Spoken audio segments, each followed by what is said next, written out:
coming of COVID has created a global awareness of the need for safer food. Nobody wants to die.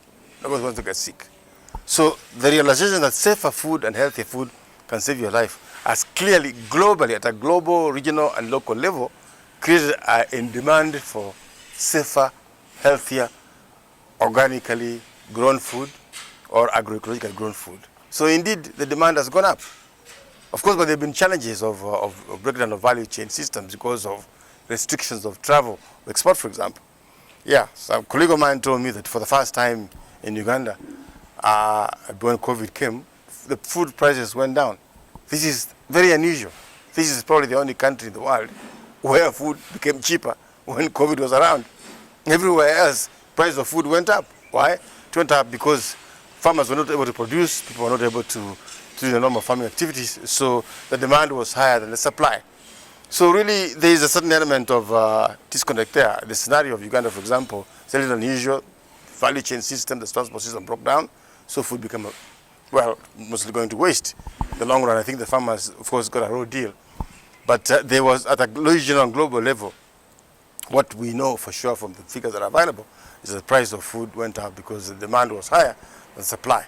Because people still ate and consumed what they were consuming, but the people who are involved in active agricultural production with different foods were not able to engage for different reasons, including constraints of travel, movement, of supply, and a few of them got sick.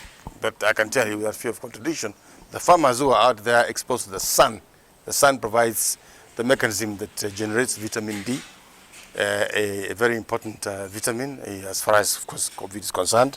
Those who have enough levels of vitamin D, I can tell you without fear of contradiction, have a lower risk of exposure or of being weakened or hurt by COVID-19. Those who have high levels of zinc from the foods that are available, that are organic, that are safe, like from pumpkin seeds and so on, have a lower risk of dying from COVID-19. And just to create one quick distinction here from an epidemiological point of view, there is a difference between being infected and having the disease symptoms. In Africa, very many people have been infected. But because they have a robust immune system from what they're eating, the infection does not display or manifest symptoms of disease. In other words, if you test them, they'll be positive for COVID, but they look like you and me. They have no fever, they have no cough, they have no temperatures, they have no breathing difficulties. That's a good thing. Because in the long run, if more people get infected without showing symptoms of disease, we create what epidemiologically is known as herd immunity. Right now, people estimate anywhere between 40 and 60% in Africa, including here in Uganda. What we are concerned about, like in other diseases, particularly in the case of COVID, is the infection finding your immune system weak because of the kind of foods you have been eating or other conditions which we call comorbidities, and actually expressing symptoms of disease.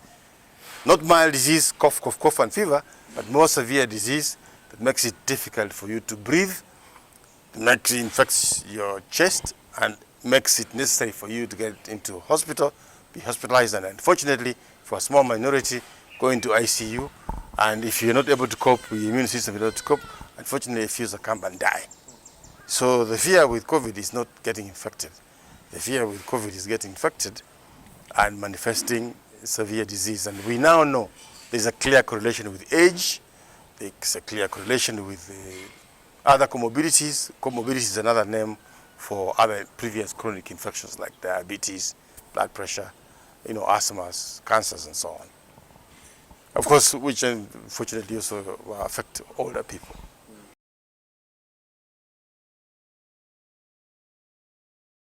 Yes. Now, the chicken and the egg comes in again. What causes climate change? Is it climate change that affects organic farmers, or is it organic farmers that affect climate change? If you ask me, one is a problem caused by the conventional farming system, and the other one is a solution. Indeed, of course, if the weather changes and becomes harsh, and you plant your organic seeds, and you don't have enough rain because of climate change manenos, of course, your production is going to be affected. Your yield, your profitability, and the robustness of your produce is going to be affected, Eric. So, yes, there has been a negative impact from the effects of climate change on all farmers, including organic farmers. But yet, there is a simple solution here. If we scale up and encourage more farmers to produce food agroecologically, using the principles of fairness, of incorporation of co-creation, ensuring that food is not grown using harsh, factory manufactured, fossil fuel based agrochemicals, use of synthetic fertilizers. This is very, very important. Then we allow farmers to go, not necessarily the old traditional primitive way of farming, but using that farming by incorporating scientific methods.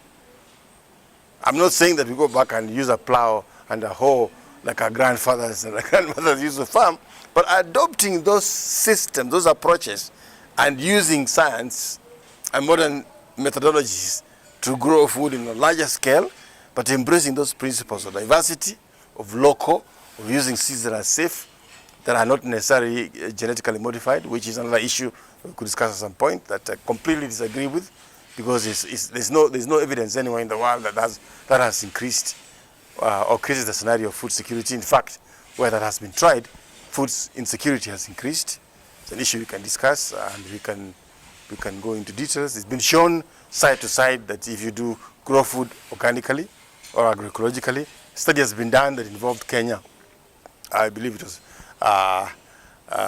Nepal and someplace in South America, over a 7-year period, and they found that actually when you grow food organically or using agroecological methods, not only was the food safer, but the yield increased over time.